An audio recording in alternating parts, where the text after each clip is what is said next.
आणि विचारांची शिदोरी तुमच्या आमच्या पदरी देऊन भविष्य उज्ज्वल घडावं या उदात्त भावनेतून शिवचरित्र व्याख्यानाचं आयोजन केलंय। हे छत्रपती विद्यालय वावंजे आणि म्हणून तुमच्या आमच्या रक्तामध्ये छत्रपती शिवाजी महाराजांचा तो विचार आजही जिवंत आहे। छत्रपती शिवाजी महाराजांचा जाज्वल्य मावळा म्हणून आज आम्ही आज मोठ्या ताकदीनं संघर्षानं या भविष्याचा वेध घेण्यासाठी आता मोठ्या ताकदीने आता आम्ही काम करतोय। हे आता आपल्याला दाखवून देण्याची वेळ आहे आणि म्हणून अशा कार्यक्रमाचं नियोजन आज या शाळेनं केलंय। आवाज शेवटपर्यंत येतोय? बघूया। छत्रपती शिवाजी महाराज की जय भवानी। क्या बात है। प्रतिपद चंद्र लेखे व वर्धिष्व विश्वबंधता सहा सुनो शिव शैषा मुद्रा भद्रय राजते। ही राजमुद्रा तुम्हाला आम्हाला देणारे स्वराज्याचे संकल्पक राजे शहाजी महाराज। या महाराष्ट्राच्या मातीत एक नाही तर दोन दोन छत्रपती निर्माण करणाऱ्या राष्ट्रमाता राजमाता बाळासाहेब जिजाऊ, स्वराज्याचे संस्थापक, रयतेचे राजे, शककर्ते, युगप्रवर्तक छत्रपती शिवाजी महाराज। छत्रपती शिवाजी महाराजांनी तयार केलेल्या शिवधर्म, शिवनीती आणि शिवराज्याच्या रक्षणासाठी शेवटच्या श्वासापर्यंत लढणारे रणधुरंधर वीर योद्धा शिवछावा, संस्कृत पंडित, स्वराज्य रक्षक, धर्मवीर छत्रपती संभाजी महाराज। चुके नकिलीगेसी गोविले पाय विसरून जाय पक्ष दोन्ही महामंत्र संपूर्ण विश्वाला देणारे कव्याल्याचे मूर्तिमंत प्रतीक जगद्गुरु संत तुकोबराय। अवघाची संसार सुखाचा करीन आनंद भरीन तिन्ही लोका, ते जगाला संदेश देणारे जगाची माऊली माऊली संत ज्ञानेश्वर।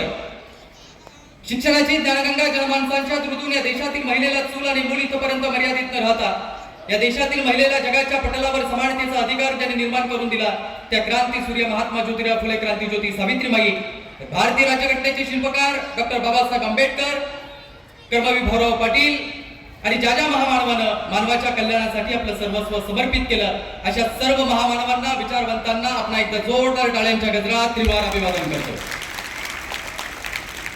मंचावरती उपस्थित असलेले सन्माननीय व्यासपीठावर उपस्थित असलेले आपल्या या महाविद्यालय कॉलेजचे चेअरमन सन्माननीय जी.आर. पाटील साहेब, ज्यांच्या माध्यमातून आज शाळेला एक मोठं स्थान, मोठं योगदान मिळतंय आणि या पंचकृषीमध्ये नावाजलं गावाजलेलं असलेलं अनेक पिढ्यानपिढ्या इथं घडून गेल्या अशा या कॉलेजमध्ये, या महाविद्यालयामध्ये मला येण्याचं भाग्य मिळतंय। खरं तर मी फार आपला आभारी आहे की आपण अशा या कॉलेजमध्ये मला या ठिकाणी आपल्या महाविद्यालयामध्ये विद्यार्थ्यांना मार्गदर्शन करण्याकरता संबोधित करण्यासाठी या ठिकाणी मला आमंत्रित केलं।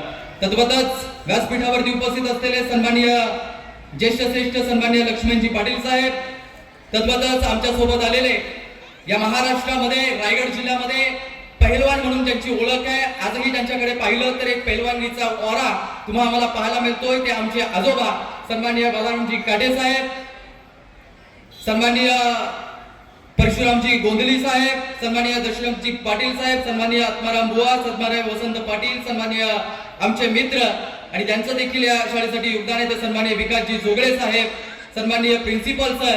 आणि मला अत्यंत आनंद या गोष्टीचा सांगायला आपल्याला आवडतोय की ज्या आई वडिलांनी मला जन्माला घातलं, ज्या आई वडिलांनी माझ्यावरती संस्कार केले आणि त्या संस्कारांची शिदोरी म्हणून आज मी तुमच्या समोर संस्कार रूप देण्याकरता मी तुमच्या समोर उभा आहे, मार्गदर्शन करण्यासाठी उभा आहे। महाराष्ट्रभर आज व्याख्यानांच्या माध्यमातून जो काही मी फिरतोय, जे काही माझ्या वाट्याला जे यश प्राप्त झालंय याचं संपूर्ण श्रेय माझ्या आई वडिलांचं आहे। आणि जे माझे वडील याच वावंजे विद्यालयामध्ये शिकले, आज माझ्या समवेत आहेत सन्माननीय परशुरामजी भोपी साहेब आज माझ्या व्याख्यानाला देखील उपस्थित आहेत। मुलांना बोलावं आणि वडिलांनी ऐकावं असं हे समीकरण आज या व्याख्यानाच्या रूपानं आज आपल्या सर्वांना आपल्या समोर या ठिकाणी पाहावयास मिळणार आहे। आणि तद्वतच माझ्या समोर उपस्थित असलेले मोगऱ्यासारखे बहरलेले अत्यंत सुंदर गोंडस असलेल्या माझ्या सगळ्या विद्यार्थी मित्रांनो, खरं तर फार वेळ मी घेणार नाही। जी.आर. पाटील साहेबांनी सांगितलं की जवळजवळ 1 ते 1.5 तास तुम्ही बोललं पाहिजे, परंतु वातावरण आणि सिच्युएशन पाहता मी फार कमी वेळामध्ये जास्तीत जास्त सांगण्याचा प्रयत्न साहेब मी या ठिकाणी करणार। जगाच्या पाठीवर अनेक देश आहेत, Iran, Iran, Bhutan, Thailand, New Zealand, England, Bharat, Afghanistan, Myanmar, Singapore, Australia, Kenya, दक्षिण कोरिया, फ्रान्स, डेन्मार्क, बलुचिस्तान, तुर्किस्तान, आपलं हेच Hindustan, Bharat, that is India. अनेक राष्ट्र आहेत, पण या सगळ्या राष्ट्रांमध्ये श्रेष्ठ भारत आहे आणि भारतात पवित्र महाराष्ट्र आहे, कारण महाराष्ट्र ही संतांची भूमी आहे। महाराष्ट्र ही महापुरुषांची भूमी आहे. या महाराष्ट्राची व्याख्याने उकल करत असताना सांगितलं गेलं की या मातीवर आज उभावी ताट ठेवणी मान, असा हा हिमाचल ही माती जिचा मला अभिमान. अरे जिंका याला कुणीही येता अजिंक्य ही ठरते, आणि लाख सिकंदर आक्रमकांना पुरणे उरते, अशा पद्धतीची ही मातृभूमी आहे. या महाराष्ट्राची ओळख करत असताना सांगितलं ही संतांची भूमी आहे, परंतु ही महाराष्ट्राची भूमी. या महाराष्ट्र म्हणजे नेमकं काय? एका डोंगरापासून पर्वताकडे जाणार, पूर्वीकडून पश्चिमेकडे जाणार नाही, तर राम वर्धायनीचा हा महाराष्ट्र आहे. आणि युगे 28 विठ्यावर राहणाऱ्या पांडुरंगाचा महाराष्ट्र आहे. छत्रपती शिवाजी महाराजांनी शून्यातून स्वराज्य निर्माण केलं, आणि इथल्या या पातशायांना सह्याद्रीत कोंडून ठेवण्याचं काम ज्या राजाने केलं, त्या छत्रपती शिवाजी महाराजांचा महाराष्ट्र आहे. ज्या छत्रपती शिवाजी महाराजांनी रयतेचं राज्य उभं केलं, त्या छत्रपती शिवाजी महाराजांच्या राज्याचं स्वराज्याचं रक्षण करायचं काम ज्यांनी केलं, आणि मरणाला मरणाचंही भीती वाटावी असं कार्य ज्यांनी उभ्या आयुष्यात केलं, आणि 32व्या वर्षी ज्यांना मरण यातना सोसाव्या लागल्या या स्वराज्याकरता, त्या छत्रपती संभाजी महाराजांचा महाराष्ट्र आहे. तुमचा आमचा महापुरुषांचा, महामानवांचा, समाज सुधारकांचा हाच तो महाराष्ट्र आहे. पण या महाराष्ट्राची ओळख आणि छत्रपती शिवाजी महाराजांच्या जीवन चरित्राचा महिमा आम्हाला कधी कळतो?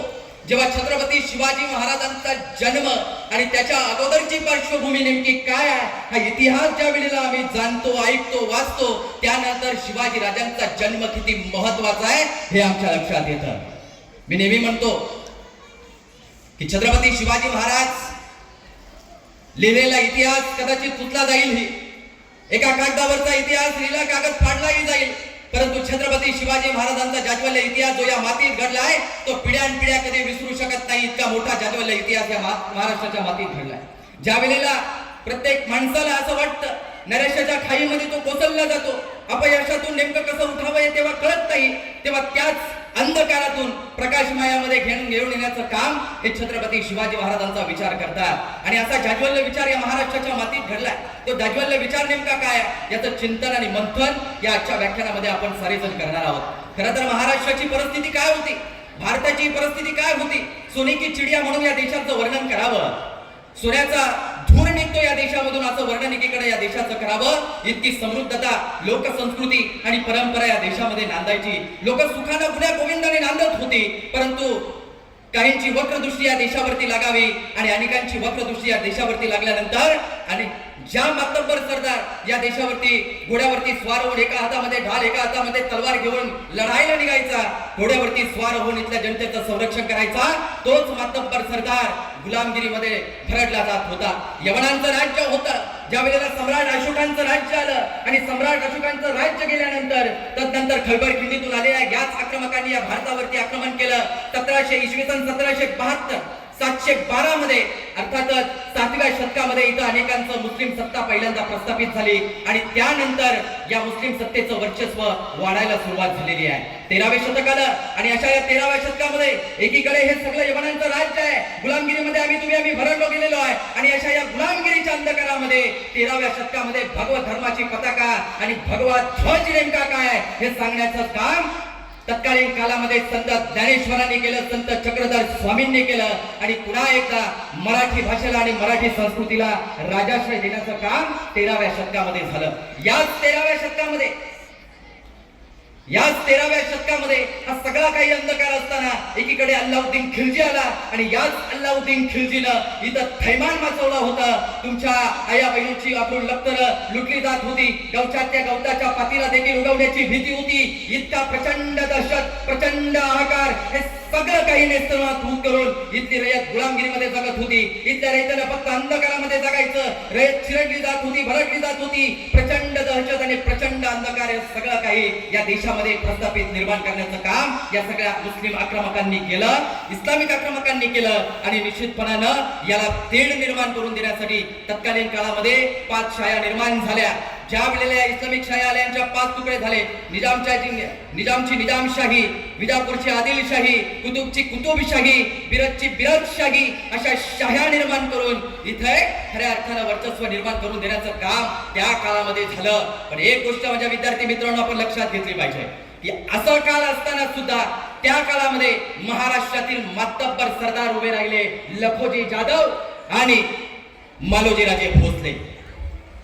लखोजी जाधव आणि मालोजीराजे भोसले या शाह्यांच्या पराक्रमी असणाऱ्या खऱ्या अर्थानं पराक्रम आपल्या अंगी होतं. तलवारी आणि मुठी वळल्या जात होत्या, परंतु कोणाकरता? यवनांकरता.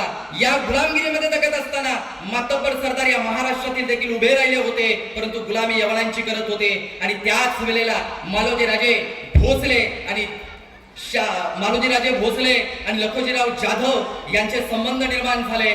शहाजी राजांना मासाहेब जिजाऊंशी लग्न करून मासाहेब जिजाऊ जेव्हा वेरूळला आल्या, तेव्हा वेरूळला आल्यानंतर पाहिलं मासाहेबांनी, अरे आपलीच लोक आपल्याच लोकांच्या विरोधात लढताय, आपलीच लोक आपल्याच लोकांच्या पाठीत खंजीर खुपसतायत. परंतु ही सगळी लोक जर एकत्रित आली आणि या यवनांच्या विरोधात येऊन जर उभी ठाकली तर रयतेचं राज्य निर्माण केल्याशिवाय राहणार नाही. हा सगळ्यात पहिल्यांदा विचार या महाराष्ट्राच्या या भारताच्या भूमीत मांडला गेला, तो मासाहेब जिजाऊंनी मांडला गेला आहे.